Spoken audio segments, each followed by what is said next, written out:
జై శ్రీరామ్. అందరికీ నమస్కారం. వెల్కమ్ టు న్యూస్ అఖండ. నేను మీ కస్తూరి శ్రీధర్. మిత్రులారా, సోనియా గాంధీ విషయంలో ఢిల్లీ హైకోర్టు ఒక సంచలనమైనటువంటి తీర్పునైతే ఇచ్చింది. ఈ న్యూస్ చూడండి ఒకసారి, నెక్స్ట్ లెవెల్లో ఉంటుంది. ఓకేనా? నేషనల్ హెరాల్డ్ మీడియా సంస్థను స్వాతంత్ర్యానికి ముందు 1938లో స్థాపించారంట.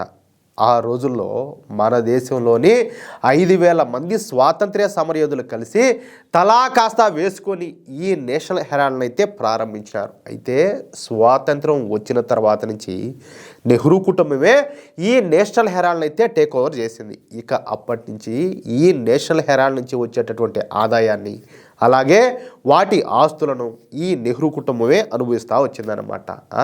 చూడండి, అదేమో 5,000 మంది కష్టం, అవునా కాదా? 5,000 మందికి దాంట్లో బాగా ఉన్నది, కానీ దాన్ని అంతటి కూడా ఈ నెహ్రూ కుటుంబమే అనుభవిస్తూ వచ్చింది. ఇకపోతే 2004 నుంచి 2014 సమయంలో సోనియా గాంధీ కుటుంబం ఈ నేషనల్ హెరాల్డ్ విషయాలను తిమ్మిని బమ్మిని చేసి 2,000 కోట్ల నేషనల్ హెరాల్డ్ ఆస్తులను ఈ సోనియా గాంధీ కుటుంబం తన పేరు రాయించుకున్నారన్నమాట. ఎంత దారుణంయా, ఎంత దారుణం అంటాలే. అంటే 2,000 కోట్ల రూపాయల పచ్చి అవినీతికి అయితే ఈ సోనియా గాంధీ ఆవిడ గారి పుత్రరత్నమైనటువంటి ఈ రాహుల్ గాంధీలు పాల్పడ్డారన్నమాట. ఇక ఈ కేసును ఇన్వెస్టిగేషన్ చేస్తున్నటువంటి ఈడీ సంస్థ తమ ఛార్జిషీట్లో సోనియా గాంధీ అలాగే రాహుల్ గాంధీల పేర్లను చేర్చిందనమాట. అంతేకాకుండా వాళ్లను ఈడీ విచారణకు పిలిపించి వాళ్లను ఇన్వెస్టిగేషన్ చేయడానికి కోర్టు పర్మిషన్ అయితే అడిగింది. కానీ ఈ కేసులో సోనియా గాంధీ అలాగే ఈ రాహుల్ గాంధీలకు వ్యతిరేకంగా ఈడీ దాఖలు చేసేటువంటి ఛార్జ్షీట్ను ట్రయల్ కోర్టు అయితే తిరస్కరించింది. అంటే ఏంది, వాళ్ళు ఏమైనా రాజ్ కుటుంబం అదే, వాళ్ళు రాకూడదా? వాళ్ళు ఇన్వెస్టిగేషన్ రారోళ్ళ రా అంటాలే. అంతేకాకుండా సోనియా గాంధీని అలాగే రాహుల్ గాంధీని ఈడీ విచారించడానికి వీల్లేదని చెప్పేసి ట్రయల్ కోర్టు అయితే తేల్చెప్పింది. ఎందుకు విచారణ చేయకూడదు అంటే వాళ్ళు ఎంత చూడండి, అది 5,000 మంది కష్టార్జితం, దాన్ని వీళ్ళ కుటుంబం దిగమింగితే దాని మీద ఇన్వెస్టిగేషన్ చేయకూడదా? వీళ్ళని ఎంక్వైరీ చేయకూడదా? ఏంది దారుణం అంటాలే.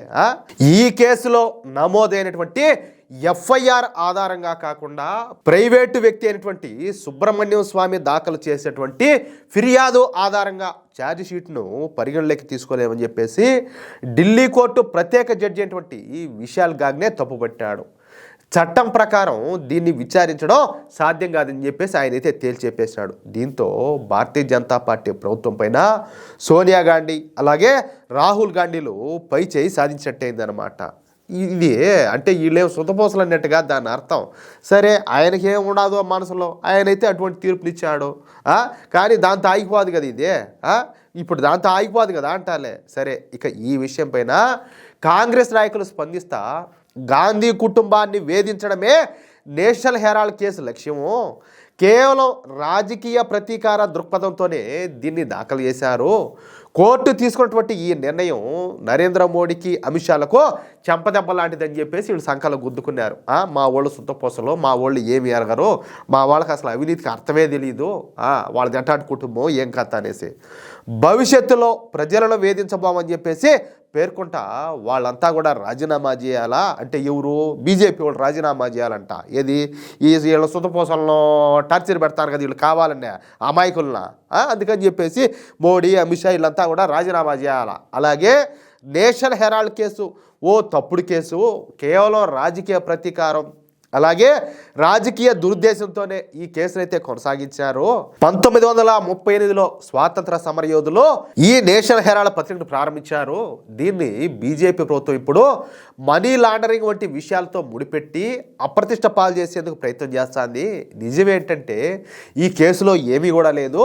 అయినప్పటికీ కాంగ్రెస్ పార్టీ నాయకులను వేధించడమే లక్ష్యంగా బీజేపీ ఈ కేసును ఒక సమస్యగా మార్చడానికి ప్రయత్నం చేస్తుందని చెప్పేసి ఈ కాంగ్రెస్ నాయకులంతా కూడా వాళ్ళకి ఇష్టం వచ్చినట్టు స్టేట్మెంట్లన్నీ కూడా ఇచ్చినారు. ఇక్కడ మరొక విషయం ఏంటంటే ప్రస్తుత బీజేపీ ప్రభుత్వం రాజకీయ లబ్ధి కోసం ప్రతిపక్ష నాయకులను లక్ష్యంగా చేసుకోవడానికి ఈడీ ద్వారా ఇలాంటి కేసులన్నీ కూడా పెట్టిస్తుంది.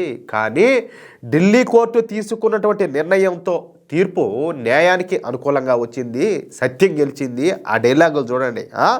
కోర్టు తీర్పును హృదయపూర్వకంగా మేము స్వాగతిస్తున్నామని చెప్పి ఈ కాంగ్రెస్ నాయకులంతా కూడా మీడియా ముందు ఫోజులు కొట్టారు. చెప్పినా కదా, వాళ్ళ ఇష్ట ప్రకారం స్టేట్మెంట్లు ఇవ్వడం, డైలాగులు కొట్టడం అంతా కూడా అయింది. అంతేకాకుండా ఈ కాంగ్రెస్ కార్యకర్తలంతా కూడా పండగ చేసుకున్నారు.